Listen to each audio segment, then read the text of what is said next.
Welcome back, everybody, to What Really Matters. I'm Tablet Deputy Editor Jeremy Stern with you in Los Angeles. I'm here as always with Walter Russell Mead of Tablet, the Wall Street Journal, Hudson Institute, and the Hamilton Center at the University of Florida. It's our last episode before the holiday break, so after our first full calendar year of podcasting and covering the weekly news, and it's been quite a year in the news, thought we'd settle down and help our listeners out with maybe gift buying or their own New Year's resolutions by following up on your Tablet essay, Walter, from the beginning of November on America's crisis of leadership. In that essay, you describe sort of the consequences of a generational failure to properly educate the next generation of American leaders in politics, in business, in the military, in education, elsewhere. So let's talk today about what the next generation of aspiring leaders in America actually needs to learn and read. I know this is something you've thought about a lot and done yourself through many years of teaching students and also being someone who's predominantly self-educated. So give us your kind of self-education program that you'd recommend to listeners of the podcast who, by definition, I think are going to be running the world someday. What do they need to read and know? All right, Jeremy. Well, let's start first with the point that everyone but a total idiot is, in fact, mostly self-educated. That is to say that if you're at all serious about trying to understand this crazy world that we're in, reading is not just something that you do because people make you while you're in school, but is actually something that you do your whole life long. And it doesn't take that long, but by the time you're in your 30s and certainly 40s, the reading that you will have done outside school is going to be far more important than the reading that you did inside school, at least in terms of the sort of percentage of the reading that you've done. And ideally, a good education gives you a grounding in what to read, teaches you how to read, and gives you a lifelong interest in the subjects that really make a difference that you ought to be thinking about. So, so I don't think I'm that exceptional in that sense, Jeremy. I think everybody who is a serious thinker, writer, or just citizen and observer is self-educated. How does it begin? I think chronologically maybe is a good place to go. I find one of the problems that a lot of students have today is that they've never gotten a good sort of chronological ordering of things. They take, particularly the way our elective system often works in college, they take a scattershot approach. So they'll know these different little areas of knowledge, but no real sense of, how does medieval allegory in 17th century Spain connect up with Bauhaus architecture or something like that. And that's not a great place to be. So I would say to everybody, one of the things that you should try to do is get a good sense of just the plot, the main lines of human history. Now, this is, it's easy to say this. There's a lot of it. And inevitably, and let's just face this right up front, inevitably, no matter how much you read, no matter how much you study, no matter how much you know, most of what you know is going to be very superficial and inexact. Because, big shock to everyone here, the human world, to say nothing of the natural world, is bigger than your brain. And you are not going to be able to fit the totality of human experience inside your head. And so at the age of 72, after really, I suppose I started reading seriously, like, 9 or 10, seriously, as I understood it then. And so after 60 some years of this, I am horribly aware of how grotesquely ignorant I am about so many, many things. And I invite you all to join me on this great arduous trek to achieve an ever deeper understanding of your own inadequacy and ignorance. Doesn't that make it sound rewarding? So the point is, though, you don't have to become an expert about everything to begin to have a better working knowledge, a better understanding of where you stand in the world. and how your world came to be. What is it? G.K. Chesterton said, anything worth doing is worth doing badly. And that is true of our self-education projects. So chronologically, and people actually, a lot of people, particularly I think in the 19th and 20th century, started trying to write these histories of the world, greater or lesser success, but at least it gives you something. So, H.G. Wells has a history of the world. It's kind of dated in all kinds of ways, but it's a start. Alf Toynbee has a 15 volumes, but believe there's a condensed version that's available, and that's fine. Just get an overview. No, you're not really ever going to get to the point necessarily where you're able to speak learnedly about differences in Sumerian pottery styles and how that helps us date ruins in Nineveh or whatever. But you can get a general sense of the development of human civilization in the modern Middle East, in Egypt, in the Indus Valley, in China, in the Americas, and get a sense of these big civilizations as they gradually grow and develop. And it's a good thing to do. But I would suggest then concentrating heavily, and now I'm talking, I suppose, primarily to Americans, because that's mostly who's listening to this podcast, at least so far as I can tell, that we want to ground ourselves more in the branch of history and the branch of civilization out of which we come. And that really for us begins mostly with the Greeks and the Romans. And honestly, I think people are always saying classical education, learn Latin, learn Greek. I am all for this. Not that my Latin or my Greek these days is particularly inspiring, but there was a time, when I could even like write bad, extremely bad Latin poetry, horrible Latin poetry, but could enjoy good Latin poetry and could read Homer in the original.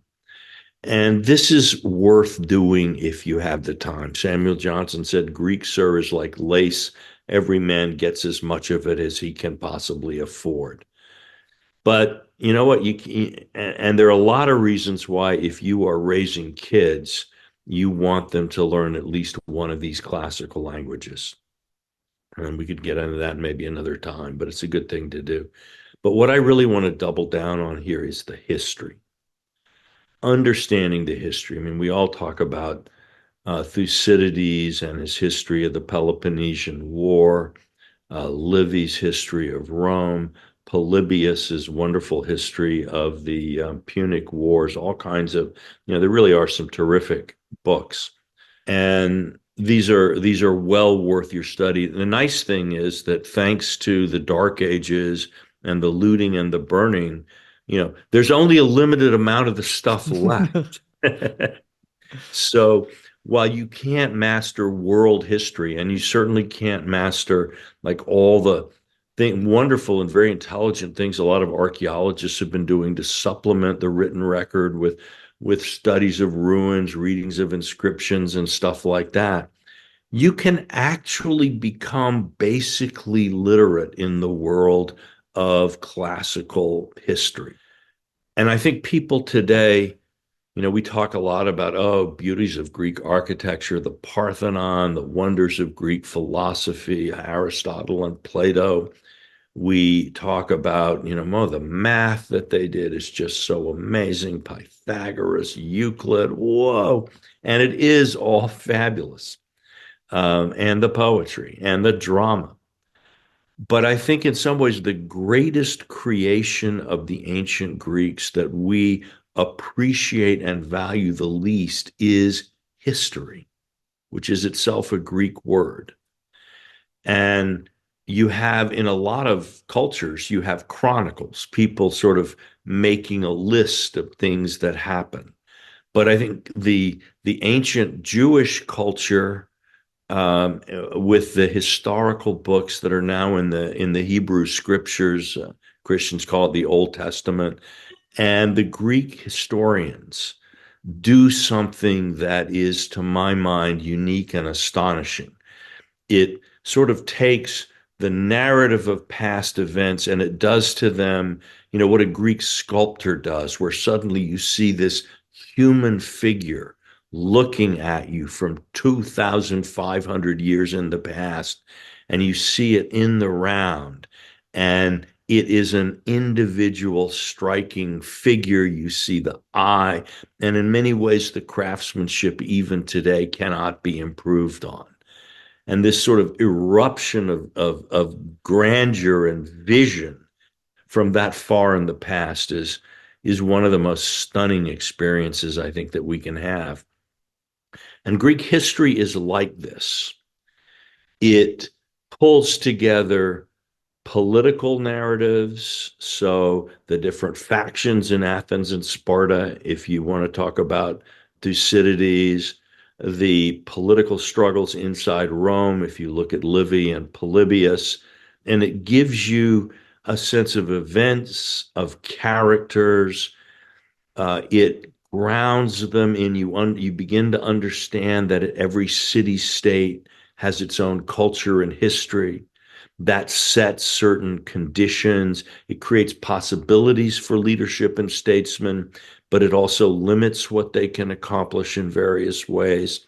Nature, the force of chance on history, and it presents this drama to us in this kind of 3D riveting way that for 2,500 years people have read and marveled and learned from.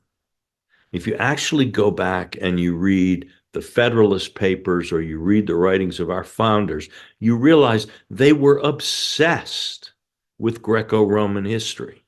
And the reason was practical. They weren't sort of like being snobs and like, well, I know more about Catalan than you do. It wasn't like that. Maybe it was for some, but for most of them, actually, it was okay. This helps us understand the way political societies work. And we understand, for example, that in every state, no matter what form of government has, the rich are greedy and want more power. This is just a fact of human nature. I'm not saying this to be mean and nasty to you, Mr. Rich Person. It's just the way it works. And there are individual exceptions. You personally may be generous and wonderful and public spirited, but as a class, rich people have these problems. On the other hand, if you try to take the Democrats, the poor, and ground everything on them, they've got problems too. And in fact, if either the rich or the poor have everything their own way, it's likely sooner or later the state is going to crash and burn. And this ancient history gives you all these different examples of these dynamics at work. And it shows how people tried various constitutional, political, and economic arrangements in order to create some sort of, try to get the good qualities while minimizing the bad qualities. And it also shows you, I think, how different individuals who are born into this system and have to make it work one way or another, how they succeed and fail, partly to the degree that they can understand the forces that are around them, the political structure of their own society, its strengths and weaknesses in comparison with those of its neighbors, bigger historical trends, rise of the Persian Empire, things of that nature. So they all have to think through that, but then they all have their own character too. And very often we find that character is destiny. And that over and over again, you see individuals achieve certain kinds of greatness, but then be pulled down by elements in their own character. All of this, none of this tells you what is the answer to a specific public policy problem. None of it is, you're not going to be able to sort of use it. There used to be something, by the way, called what is it? The Sors Virgiliana. The People would open a copy of the Aeneid and at random pick out a passage, and that would be, that would give you an omen for what was happening today. That was fairly common in some history. Actually, in my prep school, the classics teachers used to do that on the day of our football game against our arch rival to, get see what the Virgil lots would tell us. That's not how we use these classics, these texts. We wrestle with them.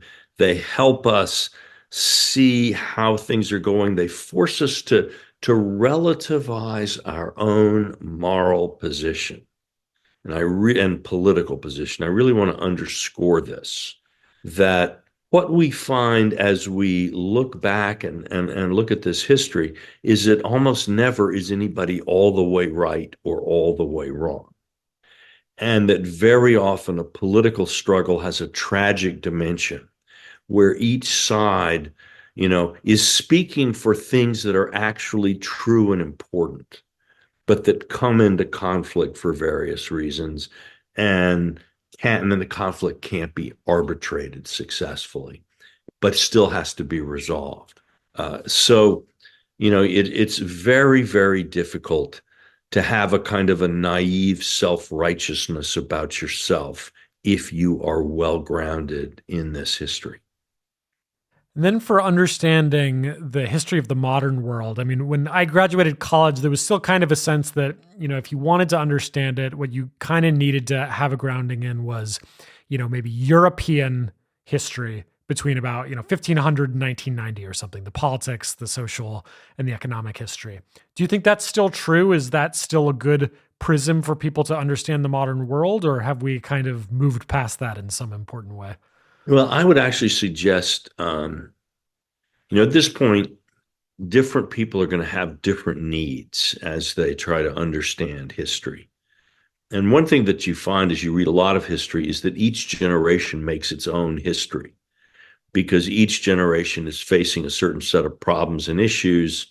And so they find themselves turning to certain episodes or drawing certain lessons, often the wrong lessons, but they draw them from history. And by the way, one thing you do learn from the study of history is that most people are not very good at learning lessons from history. Most people either draw no lessons at all or draw exactly the wrong ones. So be careful. So it kind of depends on what you're trying to do. In the work that I do, thinking about statecraft, strategy, things like that, I do find that there is a real utility in understanding certainly 19th, 18th, 19th century European history.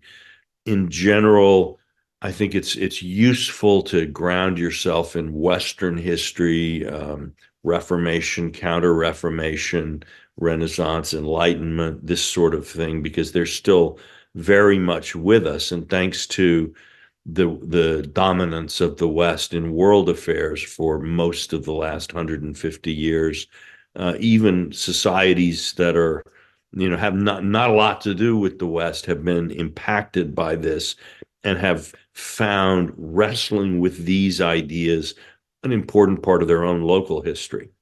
So there is a global significance to some of this. I find that it's very, very useful to study British and American history. Again, modern British history, not so much. I'm sorry to my British friends, but they're not doing all that much that's been worth observing closely lately.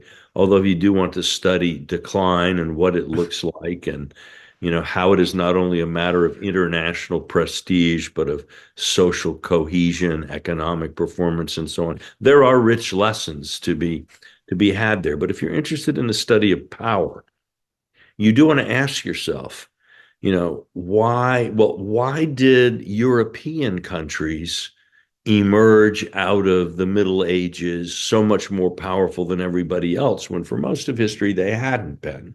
And then why, in the contest ultimately between Britain and France to be the leader of this movement, why did the British win?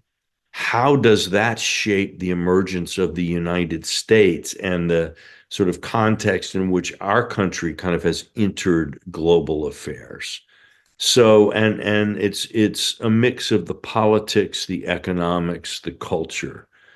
In my book, God and Gold, Britain, America, and the Making of the Modern World, I try to kind of lay out some of these ideas. So I would definitely recommend that people look into that stuff.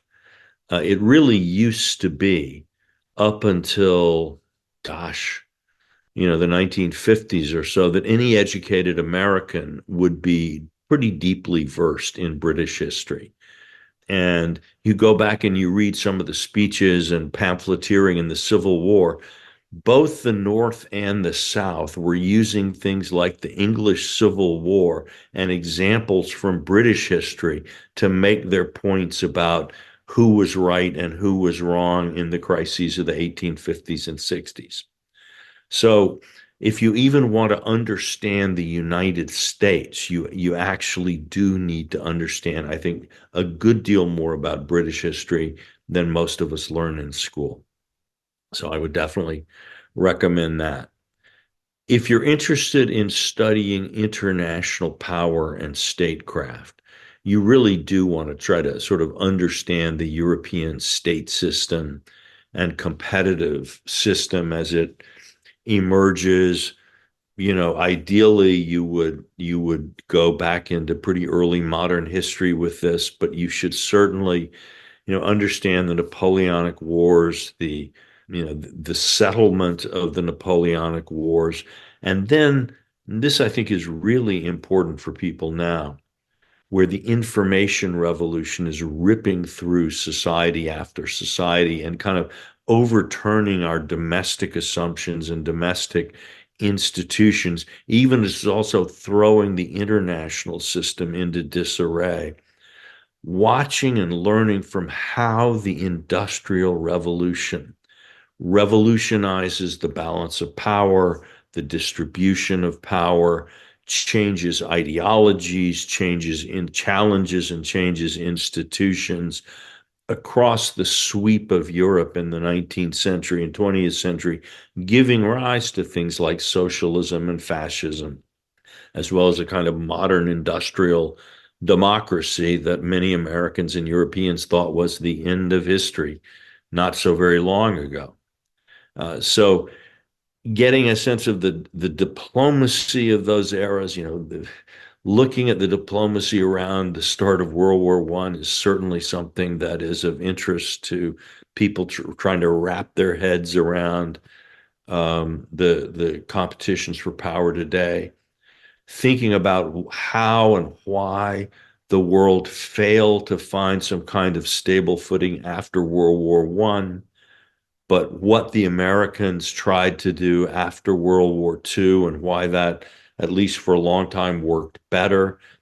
This can help us think about what do we do now when we seem to be kind of when that 1945 order seems to have hit its sell-by date. How do we think about what comes next? Do we need to be thinking about some kind of new order? And if so, how would we do it? These things cannot be thought about very clearly from a standard of pure theory. It certainly helps to have, some, in 90% of your reading should be historical, maybe 10% theoretical, ideological. Because one of the things that history teaches you is that no ideology is a safe guide. And that's a very important thing to keep in mind. Even true ideologies cannot actually be relied on too heavily when making decisions in the actual world. But I think that trying to develop a sense of what we mean by this phrase world order and why we got to it, and then how we should think about the apparent dissolution of the old world order. A good thing, a bad thing, an inevitable thing, something we need to push past to a new stage. All of these things are what I think our listeners are going to need to have real thoughtful ideas about in this next era. And it's easy when you read a lot of history to think, okay, nothing ever changes. History just repeats and recycles and so on. And you find a lot of people who read history kind of get into that. Nothing can change. That's not my read. I look at things like the rise of nuclear weapons, and it really does. You sort of it forces you to think in very different ways about great power politics and war. And it also makes you reflect on human destiny and the meaning of human life. The many, many ways now in which we've gone simply from a nuclear age where bombs were the only thing to kill us, that could kill us, to everything now from runaway viruses to climate change to AI, who knows what, could put an end to human life as we know it. All right, that's not something that historically our ancestors had to think about. That's something that they could do, that there was a button that they could push that would blow up the whole world. They could believe that the God or the gods could blow up the whole world, but people couldn't do that. And so something that used to be in the realm of mythology and religion, the end of the world, the button that if you push it, everything stops, that has moved from the realm of mythology and religion to the realm of actual fact. So the president of the United States today has more power in a certain sense than Jupiter, the king of the gods, did in the ancient Greek world, because Jupiter couldn't do that. He had thunderbolts that he had drones, he could drone people, but he couldn't blow up the world. That's new. And we have we have to take that into account. And yet we can't do it, I think, unless we have some grounding in what it all came out of, what brought this to be.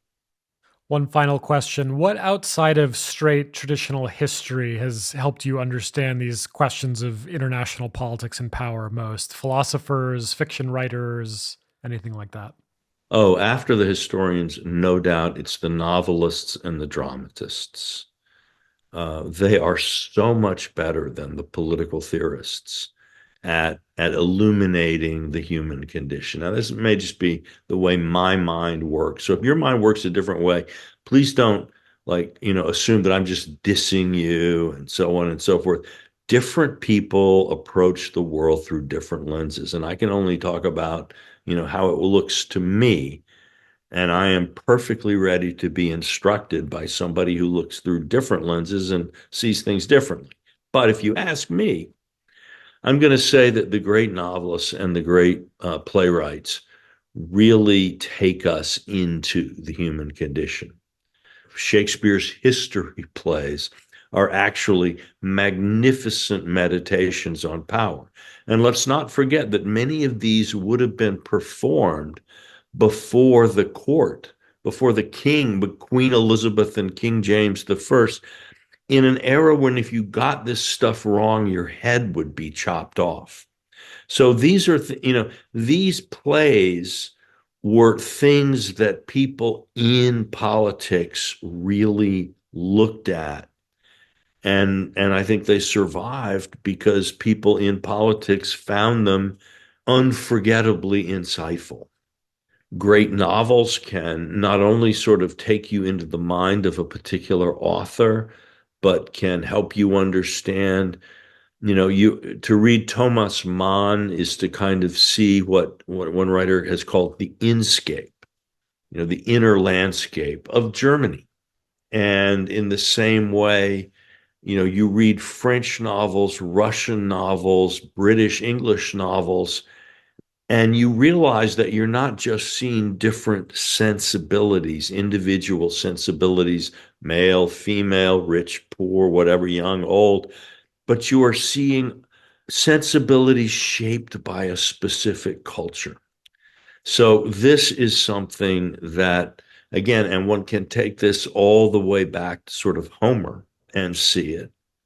I've said less about the impact of Jerusalem on all this than I might normally, but I don't want us to leave without, when we talk about literature, the impact of the literature that comes to us out of ancient Jerusalem is something, the impact of this, not only on Western civilization, but on global civilization, is really without parallel. There simply aren't any writings that have had this level of impact on the ways people think about the world. And if you are not familiar with these writings, forget about questions of what do you believe, all of that. That is another conversation, maybe. But you have to be familiar, intimately familiar with these stories, with these ideas, with the poetry, with the history, uh, in order to understand the civilization that's around you. I think, unfortunately, in the U.S., partly because we've tried, I think, we've done a poor job. We should separate church and state. I am all for the separation of church and state, but we haven't figured out exactly how you then deliver a full civilizational message in public schools. So I think we have not done as well with that as we ought to have done. And so for many of my listeners, I suspect that this is actually something where you are far less well educated than your grandparents. And it's something that you may need to work at on your own. All right. Final question off the top of your head. The 5 books that you'd recommend people buy and read next year that'll change their lives. Oh boy, 5 books. That's really impossible. I guess I would say The Peloponnesian War by Thucydides, if you haven't read it. Herodotus's histories, they're very different. They're a lot more fun. More modern, Churchill's Life of Marlborough is a wonderful book. I keep pushing Carlyle's French Revolution. If you can read that, you're an educated person. How many more do I have left? Just one. Just one. Oh my goodness. I guess I'd say maybe Pride and Prejudice, just so that you could see what a novel can be. All right, there you have it. Happy holidays to all our listeners. Thank you for a great year. Thanks to our producer, Noam Bloom. Thanks to Will Cummings at Hudson and my co-host, Walter Russell Mead. I'm Jeremy Stern. We'll see you in the new year. And until then, please go rate and review us. This helps other people find the show.